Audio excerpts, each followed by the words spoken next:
Good morning to all of you students. अब हम देखते हैं methods to determine equivalent mass या equivalent wait.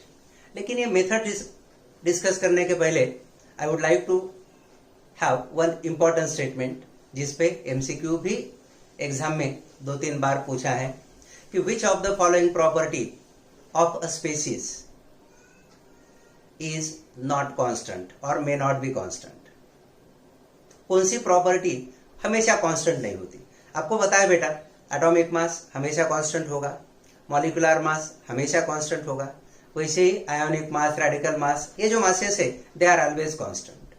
But you will find equivalent mass and valency they may vary depending upon nature of the reaction in which that species is involved. आपको दिखाई देगा बहुत बार इक्विवेलेंट वेट या equivalent mass और valency vary होती है, वो फिक्स नहीं होगी।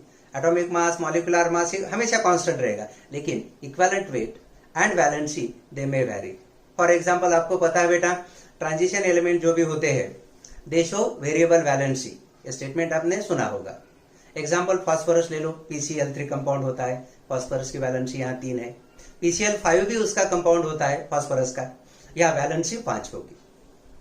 तो एक बात ध्यान में रखिएगा, equivalent weight and valency may not be constant and may vary for some species depending upon the nature of reaction. Type of reaction कौन सी है, कौन सी टाइप ऑफ रिएक्शन में वो स्पीसीज इन्वॉल्व हुई है, अकॉर्डिंग टू दैट कुछ species के लिए उसकी वैलेंसी और इक्विवेलेंट वेट क्या होता है, वेरिएबल होता है या चेंज हो जाता है, वो हमेशा कांस्टेंट नहीं रहेगा। अब देखो, एक सिंपल सा फॉर्मूला आपको बता दूंगा, बाकी जो मेथड्स है वो कुछ भी आपने नहीं ध्यान में रखा तो भी चलेगा, लेकिन बस ये फॉर्मूला सिंपल सा ध्यान में रखो, which is important to determine equivalent weight of any species. और वो फॉर्मूला क्या है बेटा, E1 by E2 equals to W1 by W2। बाकी जो भी मेथड्स वगैरह छोड़ दो, उन्हें कोई जरूरत नहीं अगर हम ये फॉर्मूला याद में रखेंगे। E1 by E2 equals to W1 by W2। What is E1? Equivalent mass of first species. E2 equivalent mass of second species. W1 weight of first species by W2 weight of second species. ये formula बस हमें ध्यान में रखना है to determine equivalent weight. Now equivalent weight can be determined by different methods. उसमें से पहली मेथड देखते हैं, हाइड्रोजन डिस्प्लेसमेंट मेथड। क्या नाम है इसका? Hydrogen displacement method. देखो बेटा, this method it is applicable only to reactive metals which react with acids or dissolve in acid producing hydrogen gas। ये मेथड सिर्फ रिएक्टिव मेटल्स के लिए एप्लीकेबल है, और रिएक्टिव मेटल्स वो मेटल्स होते हैं which react with acids या which dissolve in acid and liberate which gas? hydrogen gas। एक एग्जांपल देखते हैं। Suppose zinc in solid state added to aqueous solution of hydrochloric acid यानी hydrogen chloride gas dissolved in water, हमें मिलेगा zinc chloride का aqueous solution and hydrogen gas is liberated. So zinc is reactive metal, it can liberate hydrogen gas. अब देखो बेटा, suppose x gram of zinc produces y grams of hydrogen, x gram of zinc produces y gram of hydrogen। Now how many grams of zinc will produce 1.008 grams of hydrogen। और जो भी ये question mark की value हम निकालेंगे, यानी mass of zinc जो कितना हाइड्रोजन प्रोड्यूस करेगा, 1.008 ग्राम हाइड्रोजन, वो मास जिंक मेटल का इक्विवेलेंट मास होगा। वो जो भी मास होगा वो जिंक मेटल का इक्विवेलेंट मास होगा, क्योंकि डेफिनेशन के हिसाब से हमें पता है बेटा, equivalent mass of metal is that mass which will react with or displace 1.008 parts by mass of hydrogen. अब हम यहाँ पार्ट्स के बजाय ग्राम लेंगे, ताकि मेटल का मास जो भी है वो भी हम ग्राम में लेंगे। तो कितने grams of zinc 1.008 gram of hydrogen को डिस्प्लेस करेगा, तो वो जो भी मास ऑफ जिंक होगा that will be equivalent mass of zinc. अब यही इंफॉर्मेशन को हम in the form of formula रखते हैं। देखो कैसे। अब देखो बेटा, y gram of hydrogen is displace bye x gram of zinc, अभी हमने लिया था equation. So 1.008 grams of hydrogen will be displaced by how many grams of zinc? But we know that how many gram is nothing but equivalent weight. So let me indicate it by E grams of zinc. So y gram hydrogen displaced by x gram zinc, 1.008 gram hydrogen displaced by E gram of zinc, and that's why E will be equal to second into third term by first. So E equals to x by y into 1.008.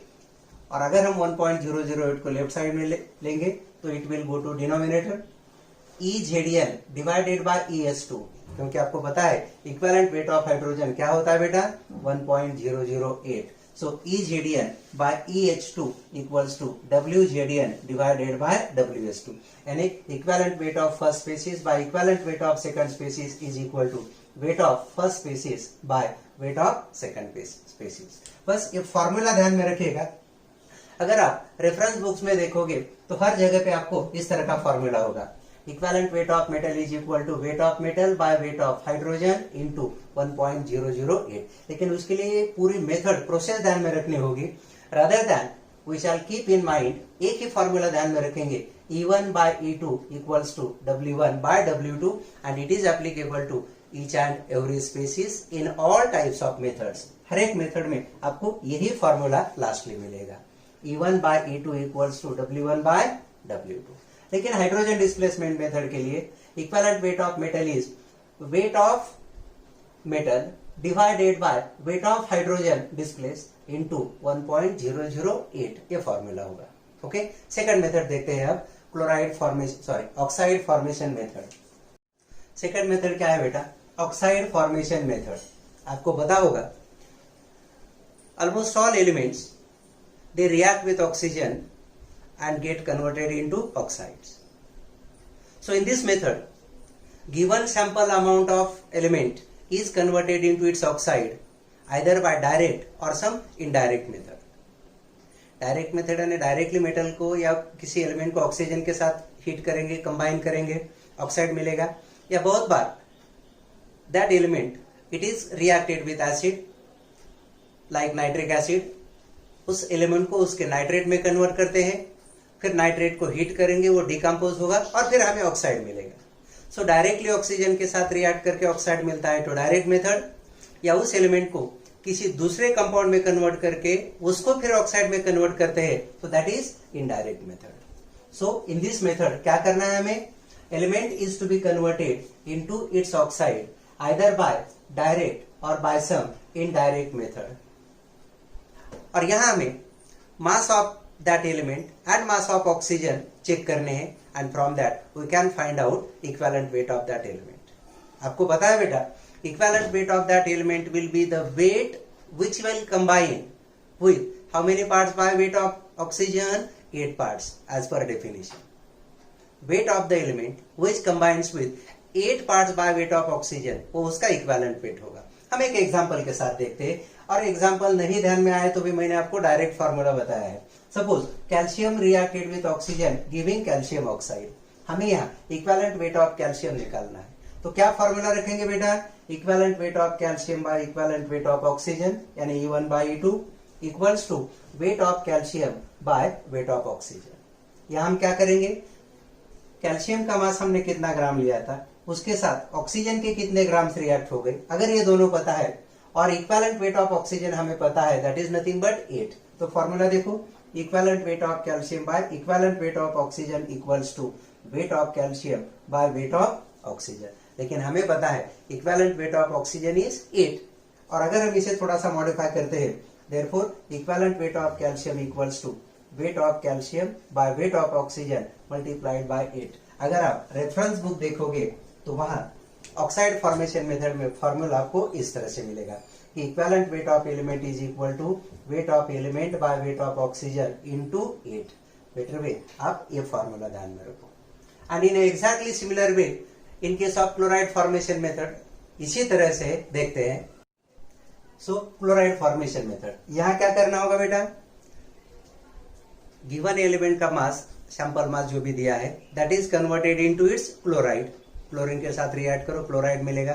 तो how much weight of that metal combines with given mass of chlorine, ये determine करेंगे. और आपको पता है equivalent weight is nothing but weight which can combine or displace 35.5 parts by weight of chlorine. क्योंकि आपको पता है इक्विवेलेंट वेट ऑफ क्लोरीन कितना है बेटा 35.5। तो गिवन सैंपल जो भी दिया है आपको उसको क्लोरीन के साथ रिएक्ट करो, उसे क्लोराइड में कन्वर्ट करो and from that find out weight of chlorine reacted and weight of given element reacted, and from that we can calculate equivalent weight like this: Em divided by ECl2 equals to Wm by WCl2। फिर वही formula आ गया बेटा E1 by E2 equals to W1 by W2, यानी equivalent weight of that element M by equivalent weight of chlorine equals to weight of element M by weight of chlorine। और reference book में आपको formula इस तरह से होगा Em, an equivalent weight of element M equals to weight of element M divided by weight of chlorine, यानी element का वो मास जो गिवन मास ऑफ क्लोरीन के साथ कंबाइन होगा इनटू 35.5। देन होती है मेटल डिस्प्लेसमेंट रिएक्शन। आपको पता होगा कि more reactive metals they displace less reactive metals from their salt. जैसे जिंक को अगर हम कॉपर सल्फेट सॉल्यूशन में ऐड करेंगे तो क्या हो जाएगा बेटा, zinc will displace copper from copper sulfate and we get zinc sulfate solution and solid metallic copper will be separated। copper sulfate का solution ले लो जहाँ copper is in the form of copper sulfate, उसमें zinc metal अगर हम डालेंगे तो copper sulfate में से copper को हटा दिया जाएगा, displace किया जाएगा, वहां आपको zinc sulfate का solution मिलेगा and copper metal अलग separate solid form में मिलेगा।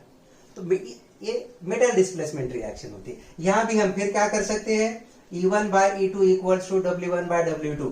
समझो हमें जिंक का इक्विवेलेंट वेट निकालना है या कॉपर का, किसी का भी हो, तो equivalent weight of zinc by equivalent weight of copper equals to weight of zinc by weight of copper. लेकिन यहाँ हमें ये मास ऑफ जिंक पता है, हम एक्सपेरिमेंट कर रहे हैं, मास ऑफ कॉपर डिस्प्लेस ये भी हम निकाल सकते हैं, लेकिन दोनों में से किसी एक मेटल का इक्विवेलेंट वेट हमें पता होना चाहिए। लेकिन बात वही है, formula E1 by E2 equals to W1 by W2। Okay, और एक छोटा सा एडिशनल पार्ट देखते हैं बेटा, Dulong Petit's law which is applicable to solid elements only. देखो, using Dulong and Petit's law we can determine actual atomic weight of an element. जैसे हमने molecular weight, molecular formula in percent composition देखा, उसी तरह से अगर हम ड्यूलॉन्ग Petit's law use करते हैं तो we can find out exact atomic weight. लेकिन एक बात यहां ध्यान में रखनी है, this law is applicable for those elements which exist in solid state. Elements which are in solid state उनके लिए ही ये लॉ एप्लीकेबल है, लेकिन इसके डिटेल्स में हमें जाने की जरूरत नहीं। स्टेटमेंट देखो बेटा क्या है इसका, यहां हम उसे मैथमेटिकल फॉर्म में लेंगे कि according to this Dulong Petit's law, product of atomic weight of an element in solid state and its specific heat is approximately nearly equal to 6.4। ये जो साइन होता है that is for approximation, near about, ये exact नहीं होगा। Law कहता है किसी भी सॉलिड एलिमेंट का एटॉमिक वेट और उसकी स्पेसिफिक हीट दोनों का प्रोडक्ट नियर अबाउट करीबन क्या होगा 6.4। अब स्पेसिफिक हीट यानी amount of heat required to increase temperature of 1 gram of substance by 1 degree. किसी भी सब्सटेंस का 1 ग्राम ले लो और उसका टेम्परेचर अगर हमें 1 डिग्री से इंक्रीज करना है तो जो भी हीट लगेगी उसे क्या कहते हैं, स्पेसिफिक हीट। लेकिन यहाँ specific heat it should be in calories, यहाँ जो भी स्पेसिफिक हीट की वैल्यू होती है वो कैलोरी में होनी चाहिए। और ये statement of this law, atomic weight and specific heat of element in दोनों का प्रोडक्ट नियर अबाउट क्या होगा 6.4 होता है। So we can find out approximate atomic weight using this law. Approximate atomic weight निकालेंगे नियर अबाउट करीबन। So atomic weight approximate will be equal to 6.4 divided by specific heat. देखो बेटा, यहाँ हमने साइन इक्वल टू नहीं है, approximately equal to. अब यहाँ हमने इक्वल टू ले लिया है, लेकिन इधर ब्रैकेट में अप्रोक्सीमेट लिखा है। अगर आपको ये अप्रोक्सीमेट नहीं लिखना है तो फिर अप्रोक्सीमेट का साइन ले लो, छोड़ दो उसे। चलो, atomic weight approximately will be equal to 6.4 divided by specific heat, यानी नियर अबाउट एटॉमिक वेट, करीबन एटॉमिक वेट हमें मिलेगा। Now equivalent weight is given to you and we know valency approximate will be equal to atomic weight approximate divided by equivalent weight. हमने formula देखा है बेटा, ये formula आपको पता है, atomic weight is equal to क्या होता है, n valency into equivalent wait. am I right? तो फिर वैलेंसी इज इक्वल टू, क्या फॉर्मूला होगा बेटा, atomic weight divided by equivalent wait. लेकिन यहाँ जो एटॉमिक वेट है दैट इज नॉट एग्जैक्ट, वो अप्रोक्सीमेट है, तो जो भी हमें वैलेंसी मिलेगी वैलेंसी भी अप्रोक्सीमेट होगी। So valency approximate is equal to atomic weight approximate divided by equivalent weight, right. But आपको पता है बेटा valency it is always a whole number. Valency कभी फ्रैक्शन में या अप्रोक्सीमेशन में नहीं होती, नियर अबाउट इतनी है, वैलेंसी 1 होगी, 2 होगी, 0 होगी, 3 होगी, like that. It will always be a whole number, fraction में नहीं होती। तो जो भी हमें अप्रोक्सीमेट वैलेंसी मिलेगी उस अप्रोक्सीमेट वैलेंसी को हमें नियरेस्ट होल नंबर में कन्वर्ट करना है। समझो अप्रोक्सीमेट वैलेंसी की वैल्यू आ गई 1.9, तो इसका मतलब उस स्पीसीज की वैलेंसी डेफिनेटली क्या होनी चाहिए, इट शुड बी 2। अगर अप्रोक्सीमेट वैलेंसी की वैल्यू समझो 3.2 आ गई या 3.1, तो यहाँ एक्चुअल वैलेंसी कितनी होनी चाहिए, इट शुड बी 3। ये जो माइनर फ्रैक्शन है उसे हम छोड़ देते हैं। तो अप्रोक्सीमेट वैलेंसी को हम नियरेस्ट होल नंबर में कन्वर्ट करेंगे जो उसकी वैलेंसी होगी। And lastly atomic weight exact atomic weight will be equal to valency exact into equivalent weight. Approximate valency जो भी हमें फ्रैक्शन में मिली है उसे एक्चुअल वैलेंसी या नियरेस्ट होल नंबर में कन्वर्ट करेंगे, and then atomic weight exact will be equal to valency या valency exact into equivalent weight. This is Dulong Petit's law.